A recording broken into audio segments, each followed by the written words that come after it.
XiaoSe and F91 versus RotterdaM and CranK. Let's get the show on the road!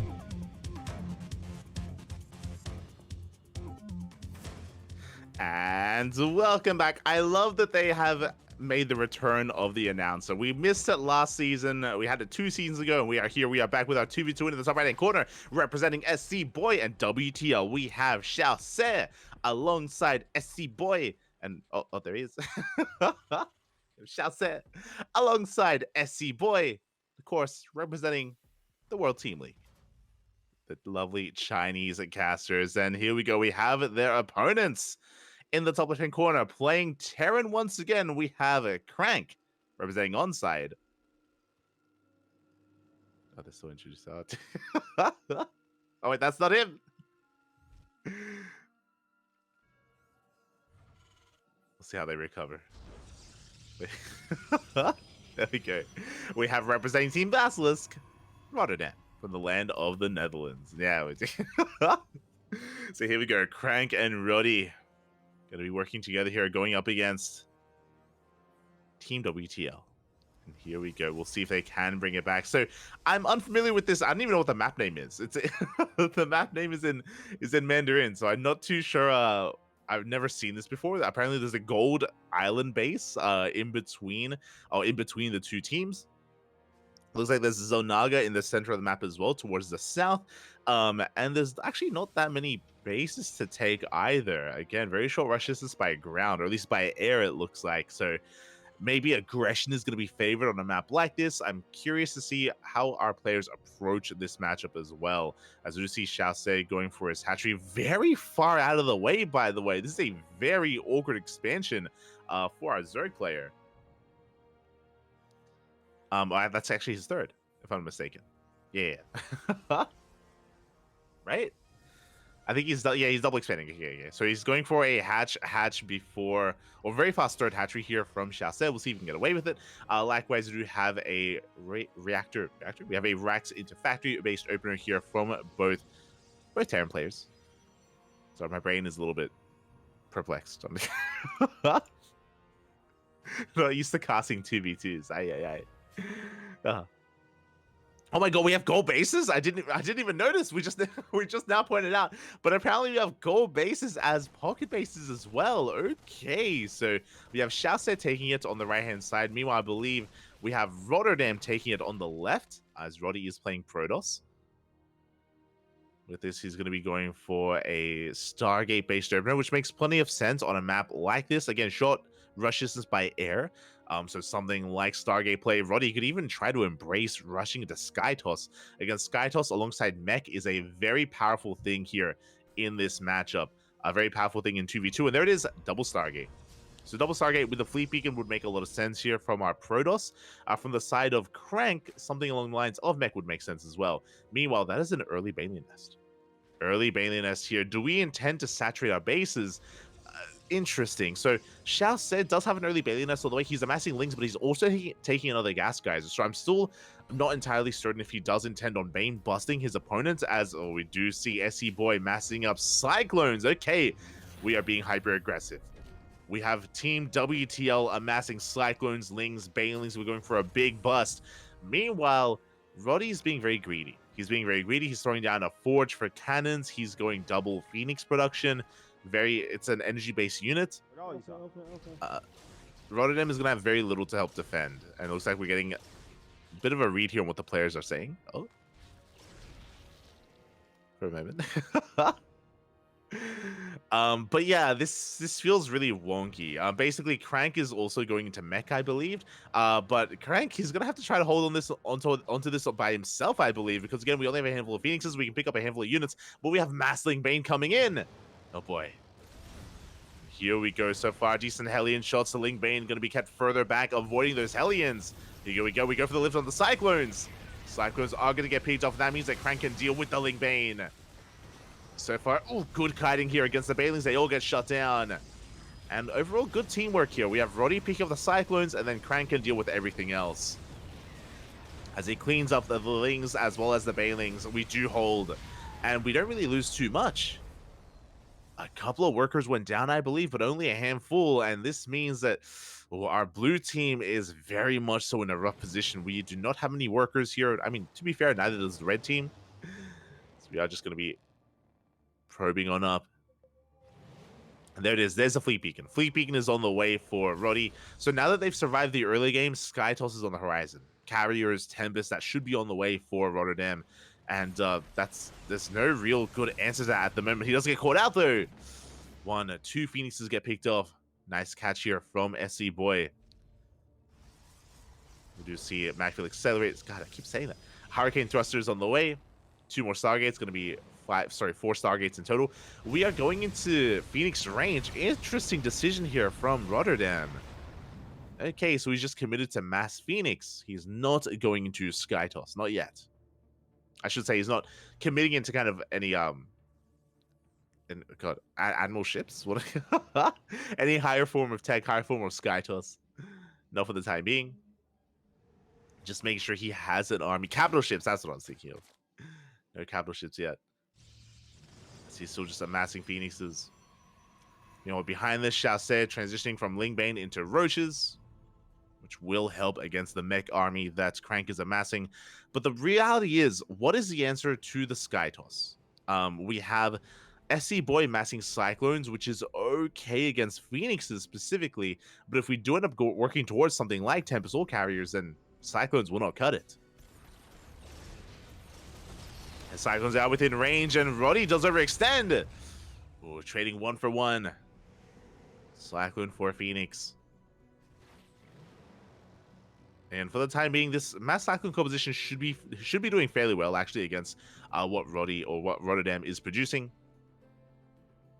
I'm really curious to see what kind of direction CranK takes us in, as he's still just throwing down tech. Has Hellions, yes, but he may go up to go for tanks, and we may have a bit of a longer game here. For those that are curious, when it comes to the meta of 2v2, and there is some like pro play of 2v2, is that SC2 alongside mech is considered to be the strongest matchup, the strongest kind of partnership in StarCraft. Just because of how efficient you can be with those 2 armies and how they complement each other. And there it is, carrier production has commenced.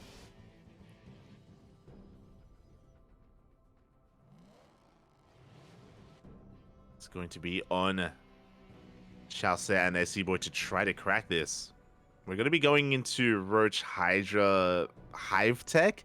So basically what we are going to be needing here is Hive Tech and energy-based units, Vipers, Infestors, Brood Lords. That's kind of what we're going to need to be working with eventually. And of course, SC Boy has to get into mech. The carriers, they are moving out.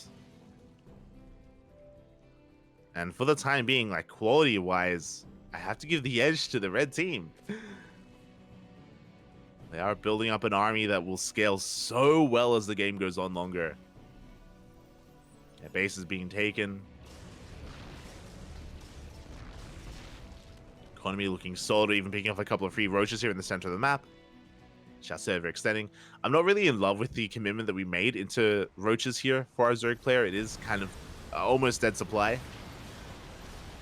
Quite heavy supply investment. We do catch a lot of these Hellions, though. Big catch. Hellions get shut down at the same time, and RotterdaM going for a big counter. He catches the Viper. Viper does go down. Alongside so many drones. How many? Not too sure. Maybe around 10.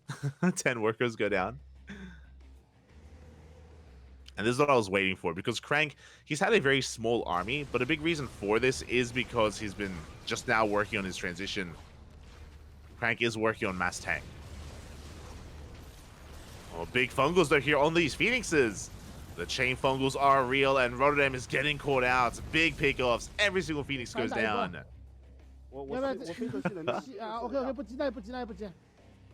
They're excited, Papi. They're excited. I mean, it's a big moment. We see RotterdaM trying to take the gold base, but right now we do see the red team is quite vulnerable here. Now the supply is quite high for the blue team, but a lot of that is in a way inflated. Like we're going Mass Cyclone and Ling Roach essentially. Meanwhile, we have the red team going carriers and tanks. Here we go. We'll see if we can break the defensive line of the red team. So we are moving out. You can see the tank line is set up, and pushing into this is going to be so difficult without Ravagers or Vipers. You can see here that this is why CranK, it took him a little bit longer to really get into this supply-wise. That's because he's just been working on mass. Oh, God! Mass tank. Massive Nova does connect. And now XiaoSe is throwing down Spire, throwing down the Lurker Den, working towards Broodlords.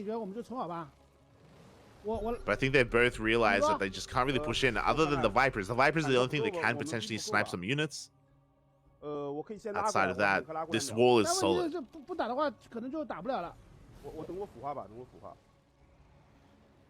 Yeah, we have turrets on the way. Like, the only way for the blue team to engage is with abductions or blinding clouds. Now, there's going to be zoning them back. Yeah, tanks are leapfrogging forward. Good spread as well from CranK. Making sure that even if there were some blinding clouds, that they wouldn't really cover too many tanks at once. And it does feel like both players have to refine their armies. Like, this is the problem here with the blue team, is that, again, even though they've had the supply lead for quite some time now, they can't do anything with it. They do catch an observer. Nice pick off here. But, like, it's a very mid-tier or mid-game oriented army composition, and it is being outscaled. Like, slowly over time, even though it's taking CranK and RotterdaM a little bit longer to really get going, it's because the quality of the army is just so much better. Here come the Vipers. Get one yoink. You get one yoink in the end. Vipers are going to be going for the carriers. Big overextension from RotterdaM. Does overextend carriers. Every single one of them is going to be going down. A big misstep. With that, the carrier count is getting reset. The tank's a little bit too far back. And with that, RotterdaM, yeah, his entire army is reset here, just dropping almost to zero supply. CranK is going to be able to hold on his own for a little bit longer, and it's going to be he's going to have to basically hold the fort here until RotterdaM can remax, and that's going to take quite some time. Again, RotterdaM just flew too close to the sun there. And we find a base. Now, CranK is going to be able to max out himself, and on his own, he can gain some ground, as you can see, slowly pushing forward. Viper's coming in. Never goes off. Ooh, big connection. Yeah, the final carrier is going to be going down. So essentially what RotterdaM was lacking there, well, a couple of things. One would be High Templar for feedbacks to support his army, Storms as well. The other, of course, is Tempest, more so Tempest, less so carriers. The added value of Tempest, of course, is their range. It does mean that they can chip away at an army while being relatively safe compared to carriers who have to traverse a little bit closer to the Cyclones and closer to the Vipers, which is why the carriers were exposed and why they got picked off, because of their lack of range. It is something that Tempests have over carriers. And now it looks like RotterdaM has recognized his folly there, and he's getting into Mass Tempest.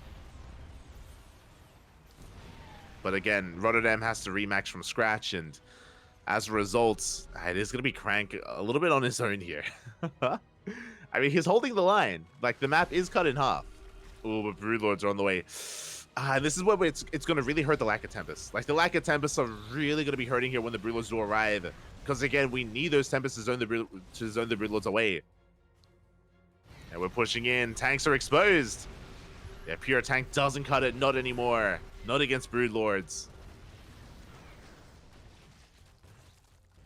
Ay.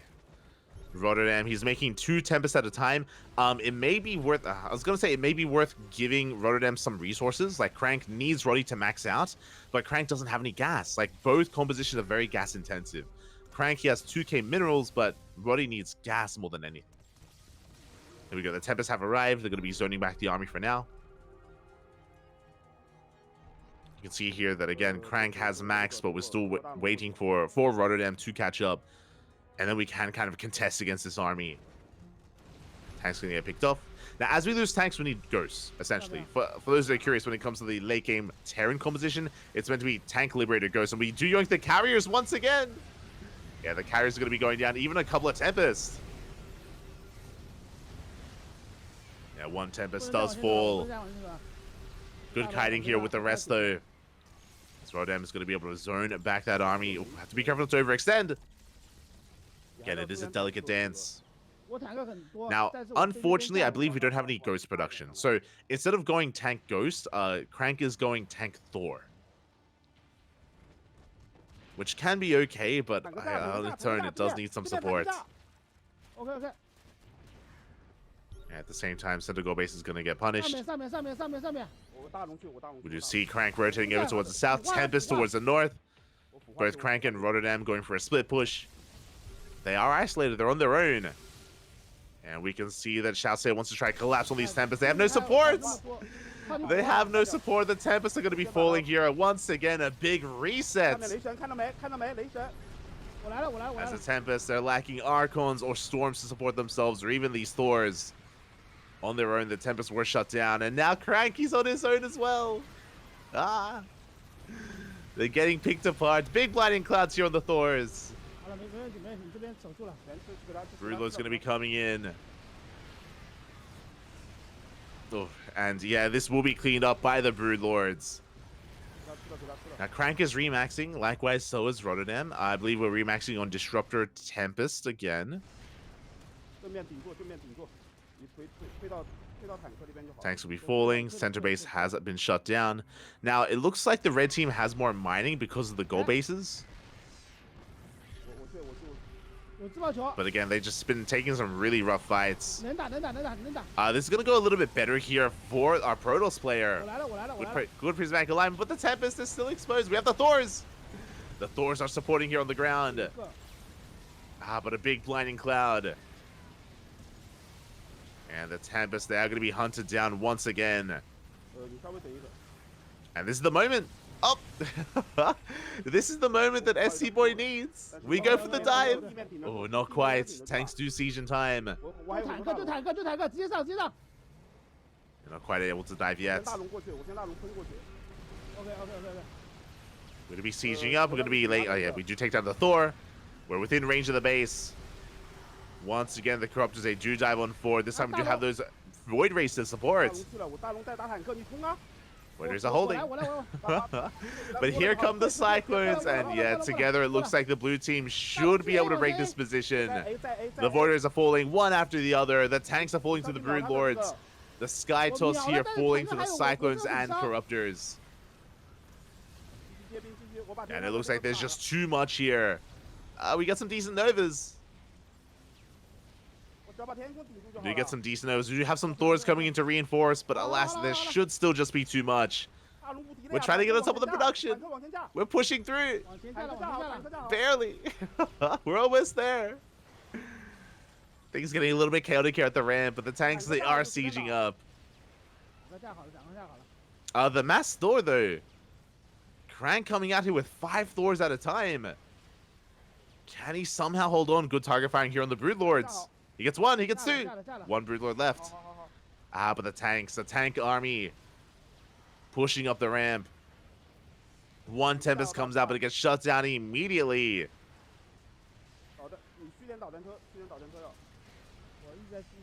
Yeah, and again, it looks like SC Boy should barely have enough here. As we're breaking the production, we're breaking the economy.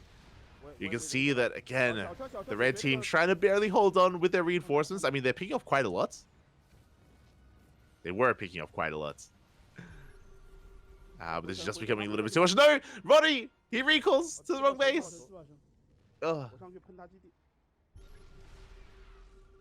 Was trying to save those probes and leave them behind. And again, there's a lot of bases to work through, so XiaoSe and SC Boy, they've got a lot of bases here to go through. But again, as long as they're able to keep the pressure up, then both CranK and RotterdaM should not be able to recover. Yeah, bases are falling. We do have the overcharge trying to keep that base alive. Can we save it? Can we save the Nexus? We can! The Nexus is saved.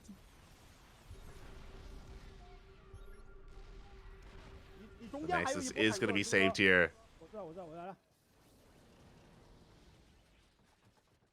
You have SC Boy coming in with the rest of his tanks as well. Boys are being pulled. A bit of a desperation move here.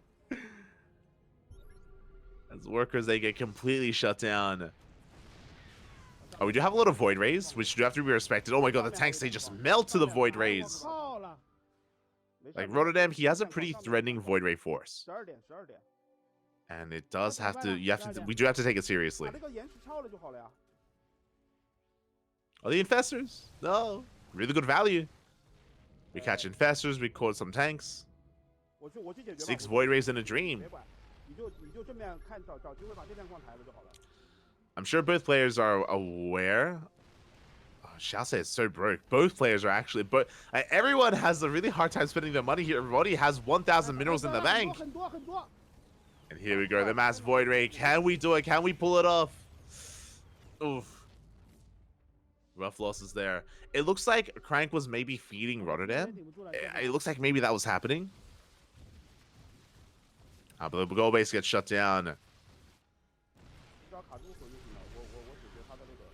But yeah, Roddy, he has Void Rays and Tempest as well. Like, he has an army.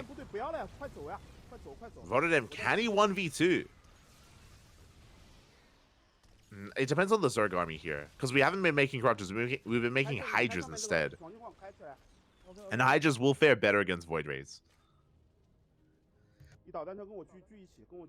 They will fare better. And things have been getting very chaotic. You can see that CranK and RotterdaM are kind of reestablishing themselves. CranK down to 8 SCVs. Yeah, he's basically out of this game at this point. He's got 2 tanks. We go diving on the army. Big snipe here on the Disruptor. The Fungal misses.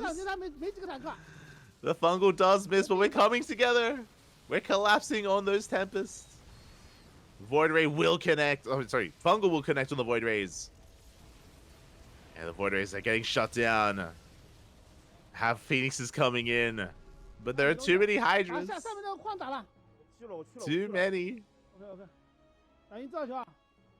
Okay, it looks like they're peeking. They're trying to shut down this last mining base here of RotterdaM. This base is keeping him in this. Cyclone's moving out. The Tempest trading very well here. Yeah, we do have to cut back. We do have to respect it. We catch a couple of Void Rays. We're going on top of the Tempest. Lings are coming in. And it looks like we may be able to shut down all these Hydras, but the Lings, they wreak havoc here in the mineral line. RotterdaM trying to hold on here. Again, good kiting with the Tempest, but the Void Rays, they're getting picked off. One after the other, they go down. Yeah, we get on top of the base. Would you lock on the Nexus itself and the Mass Cyclone? Yeah, we've broken this Nexus. We've broken the last mining base here. GG gets called. And both RotterdaM and CranK will tap out. Wow. GG and Team WTL. F91 and XiaoSe, they will take it here in the end. Not an easy game there. There was a lot coming into it. There was a lot of really interesting kind of interactions as well. It did look like both F91 and XiaoSe were doing a really good job at working together more than anything. It did look like CranK and RotterdaM maybe a little bit too independent. I mean, that's a really kind of simplistic way of going about it. Like, there was a lot that came into that game. Overall, I did like the outlook that both CranK and RotterdaM had, because they were both very early on rushing into Skytoss and rushing into tanks.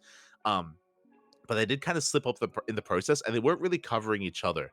There was a moment where Roddy had like mass carrier with a handful of Phoenixes, and CranK had like mass tank, and it meant that there was no answer to the Corruptors, right? There was nothing to stop the Corruptors. There was no Thors to support at the time. There was no Ghosts either. There were no Archons, no High Templar. They just, were almost looked like they were kind of doing their own thing that had like overall like the right idea, but they were caught out, and multiple times we saw as a result the mass Corruptors went uncontested, and RotterdaM lost his Skytoss army twice.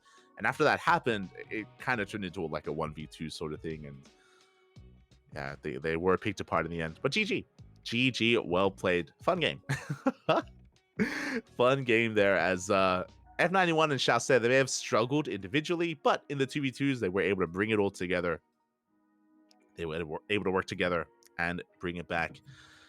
And with that, I believe that is the conclusion of our show matches. We had three show matches to start off the night, and we will be getting into the actual series soon. We're going to be getting into our first matchup of the night. It's going to be, I believe, Mystery Gaming versus Team Liquid? Let me just double check. Yes, it's going to be Mystery Gaming versus Team Liquid. The winner of this series moves on against Sidestrom Gaming, and both of these best of sevens will be played out tonight. Until then, we're going to be going on a short break. We're going to be going on a break, and when we return, we will have maybe a winners interview and the rest of WTL. See you then.